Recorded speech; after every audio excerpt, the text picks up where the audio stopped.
Vamos começar com uma pergunta que o livro faz e que eu achei bem provocadora. Manda. Se um paciente entrasse na sua clínica de olhos vendados, sem nenhum logo na parede, nada, essa pessoa saberia onde ela tá? Nossa. Ela reconheceria o ambiente, o cheiro, os sons, ou sei lá, poderia ser qualquer outra clínica em qualquer lugar. É uma pergunta brutal, porque para a maioria dos profissionais, a resposta honesta seria não. Exato, e isso já nos joga direto no centro do problema que o material de hoje ataca. A ideia de que muitos médicos, dentistas, enfim, profissionais de saúde super qualificados acabam virando uma commodity. Commodity. O autor usa uma imagem muito forte, ele fala arroz a granel. É isso. Quer dizer, o profissional estuda por anos, investe uma fortuna em equipamentos, mas para o paciente que está ali pesquisando no Google, ele é só mais um nome numa lista.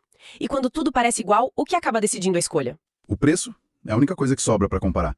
E aí começa aquela corrida para baixo, né? Competindo por quem cobra menos, o que só desvaloriza o trabalho. E é justamente para fugir dessa armadilha que hoje a gente vai destrinchar o livro Método Prisma Oficial. A proposta dele não é só dar umas dicas de marketing, é apresentar um sistema mesmo, integrado, para transformar uma clínica de um serviço genérico numa experiência de marca. Única, valiosa e, o mais importante, memorável. Isso. Nossa missão aqui hoje, então, é extrair as estratégias de maior impacto desse método. Tentar entender como se constrói uma identidade que conecta de verdade. Como se desenha a jornada do paciente para que ela encante do começo ao fim. E, claro, como se cria uma reputação que não só aguenta crises, mas vira o principal motor de crescimento. Ok, então vamos lá.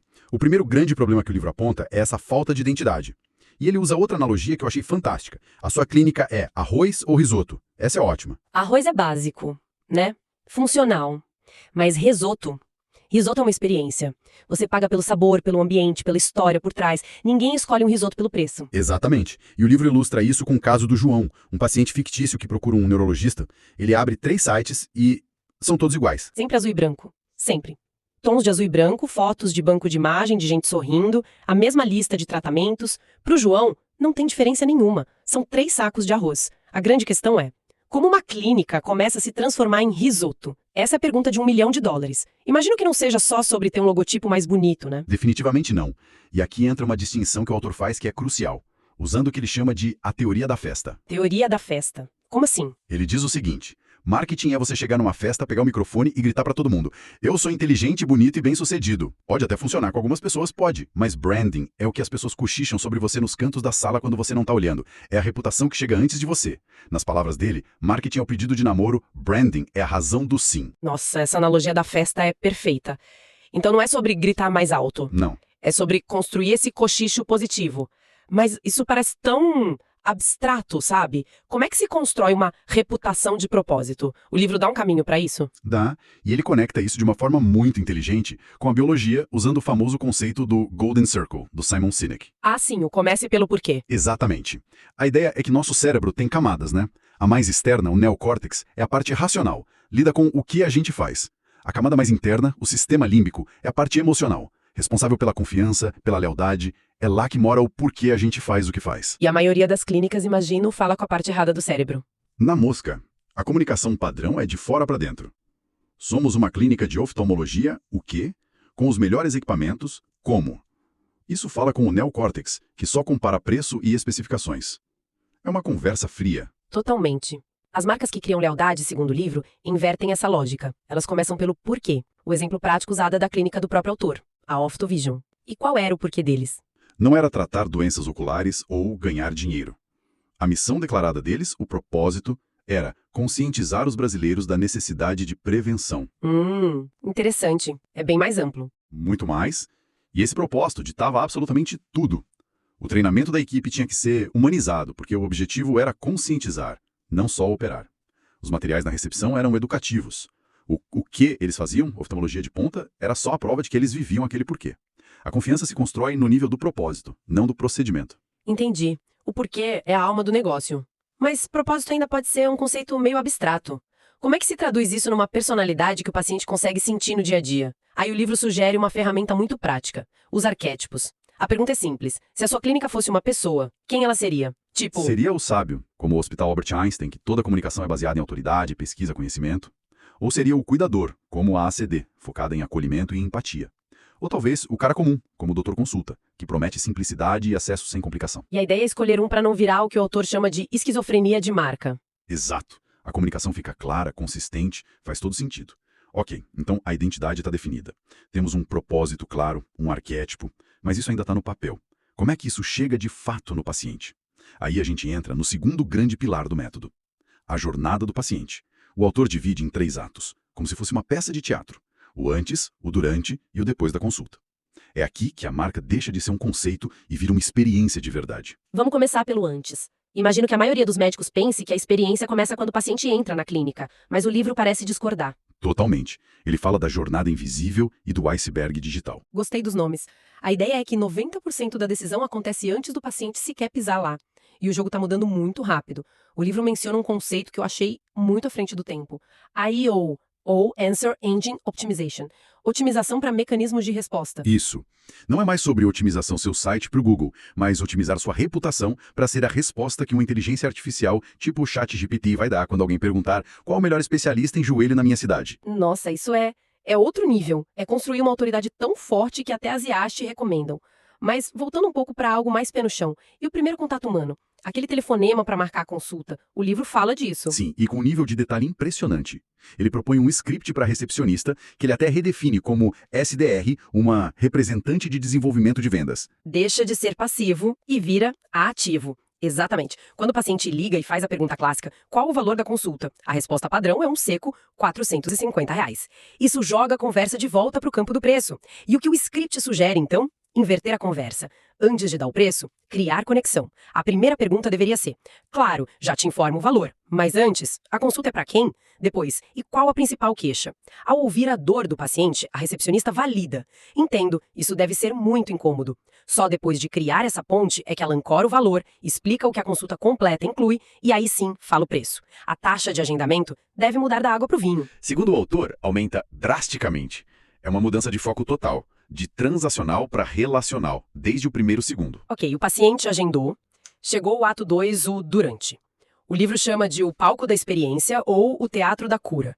Gosto do nome, mas sou um pouco ensaiado. Pode soar, mas a ideia é que cada detalhe da experiência presencial seja intencionalmente desenhado, para reforçar a marca e principalmente para reduzir a ansiedade do paciente.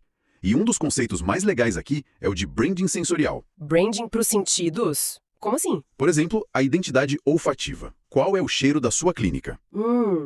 Cheiro de hospital. Pois é, a maioria tem cheiro de hospital ou cheiro de dentista, que são aromas que o nosso cérebro já associa com dor, com medo. O livro cita o exemplo da M. Marta, que tem aquele cheiro de bambu tão característico. A proposta é criar um aroma exclusivo para a clínica, algo que acalme e crie uma memória afetiva positiva. Nossa, é verdade. O cheiro de consultório de dentista. Só de pensar já dá um arrepio. A ideia de criar um cheiro próprio para gerar conforto é genial na simplicidade. E além do olfato? A audição e a visão. O exemplo da TV na recepção é brilhante. A maioria das clínicas liga em jornal sensacionalista. O paciente já está ansioso e fica ali sendo bombardeado com notícia de crime, de crise. Aumentando o cortisol. Exatamente. A sugestão do livro é usar essa tela de forma estratégica, exibir vídeos educativos sobre a própria clínica, depoimentos de outros pacientes, explicações sobre tratamentos. Isso acalma, educa, reforça a autoridade e até já faz uma pré-venda de outros procedimentos. Cada ponto de contato é uma oportunidade.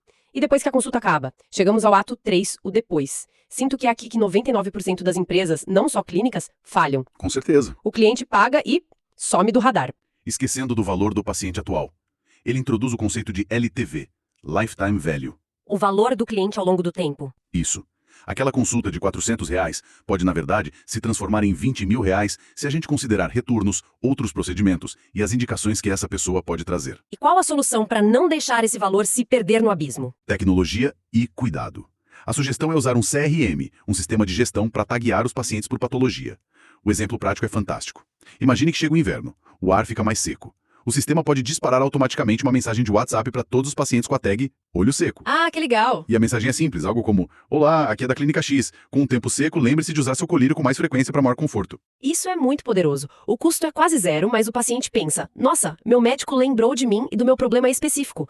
A percepção de cuidado e a fidelidade que isso gera devem ser gigantescas. Exatamente. O relacionamento continua vivo muito depois que o paciente foi embora. Ok, vamos juntar as peças. Temos uma identidade forte, uma jornada de paciente impecável, mas como o mundo lá fora fica sabendo disso? Como se cria aquela fila na porta que a gente falou no começo? É aí que a mágica acontece. Uma boa experiência gera o ativo mais valioso de todos, a prova social. E o livro explica isso com a metáfora do restaurante fantasma. Como é essa? Imagina 2 restaurantes, um do lado do outro. O primeiro é chique, toalha de linho, mas está completamente vazio. O segundo é mais simples, mas tem uma fila de espera na porta. Para qual você vai? Porque tem fila. Claro, é instintivo. Se tem tanta gente esperando, deve ser bom. Nosso cérebro ama atalhos. Ele confia na decisão do grupo. A fila é a prova social. E no mundo digital, o equivalente dessa fila, segundo o autor, é uma métrica muito específica. As avaliações no Google. Ele chama de a métrica de ouro. Então não é só ter uma nota boa, é o volume também. É a combinação. A meta que o livro propõe é muito clara. Alcançar 100 avaliações com uma nota média acima de 4,8. Quem atinge esse patamar na sua região se torna autoridade local indiscutível. A pessoa para de comparar preços. Exato. A decisão já foi tomada na cabeça dela, mas conseguir que o paciente pare para avaliar é um desafio enorme. A maioria esquece ou não tem paciência. Como eles resolveram isso? Com engenharia comportamental, em vez de pedir para o paciente ir para casa, lembrar de avaliar, procurar no Google, um processo cheio de atrito, eles eliminaram o atrito. Implementaram displays na recepção, com tecnologia NFC, a mesma do pagamento por aproximação. Ah, que esperto! O paciente só encosta o celular no display e a página de avaliação do Google já abre na tela. O processo foi de 1 minuto para 3 segundos. Isso é brilhante. Mas essa busca ativa por avaliações me levanta uma questão.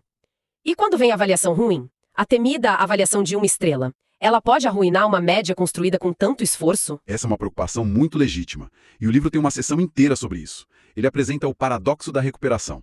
A teoria diz que um cliente que teve um problema, mas viu esse problema ser resolvido de forma rápida, eficiente e espetacular, Vira fã. pode se tornar ainda mais leal do que um cliente que nunca teve problema nenhum. A crise vira uma oportunidade de ouro para mostrar excelência. Transformar um detrator em um promotor. É uma ideia poderosa. E na prática, como se faz isso numa plataforma pública como o Google? O livro oferece um script muito elegante. A primeira regra é: nunca, jamais brigue em público. A resposta tem que ser profissional, empática e rápida. Peça desculpas pela experiência que a pessoa teve, o que não é admitir um erro técnico, e tente sempre levar a conversa para o offline. E o mais importante, mostrar a ação imediata e reforçar a autoridade. A resposta ideal seria algo como: olá, fulano. Sentimos muito que sua experiência não tenha sido a ideal, o que não reflete nosso padrão de atendimento, confirmado por centenas de outras avaliações positivas. Nossa gerente de qualidade já localizou seu prontuário e está entrando em contato no seu telefone agora mesmo para entendermos e resolvermos a situação. A genialidade aqui é que essa resposta não é para quem reclamou. É para os próximos 1000 potenciais pacientes que vão ler aquilo. Eles precisam ver que a clínica é séria, se importa e resolve problemas. Isso transforma uma crítica que é uma ameaça numa peça de marketing. É uma inversão total de perspectiva. Então, olhando para tudo que a gente discutiu, a metáfora do prisma, que dá nome ao livro, fecha o ciclo perfeitamente, né? Fecha perfeitamente. A clínica começa como um feixe de luz branca. Competente, qualificada, mas invisível, indiferenciada. Ao passar pelo prisma da gestão, do branding, da experiência, essa luz se decompõe num espectro de cores vibrantes. Uma identidade com propósito, uma jornada sensorial, uma reputação sólida. Exato. Ela se torna única e memorável. Com as avaliações, torna o marketing muito mais barato e eficaz. O marketing eficaz traz mais pacientes. Esses pacientes passam pela experiência bem desenhada, o que gera mais avaliações positivas e mais cochichos na festa. E o ciclo recomeça, cada vez mais forte. A reputação acaba, de certa forma, subsidiando o marketing. Depois de analisar tudo isso, fica uma sensação de que a confiança e a percepção de valor podem ser projetadas quase que cientificamente. Cada passo parece calculado para gerar um resultado emocional específico no paciente. E isso nos leva a uma reflexão final, que o próprio livro provoca nas entrelinhas. Ele nos entrega um arsenal de ferramentas poderosas para, de certa forma, engenheirar a confiança. Se todos esses princípios podem ser aplicados com tamanha precisão, A gente fica se perguntando. Exato, fica uma questão fundamental para qualquer profissional, não só para médicos. Qual é a linha tênue que separa a criação de uma experiência genuinamente superior da simples manipulação da percepção? E como o profissional garante que, ao aplicar todas essas técnicas, está sempre agindo com integridade, usando esse poder para de fato entregar mais valor e não apenas para parecer que entrega?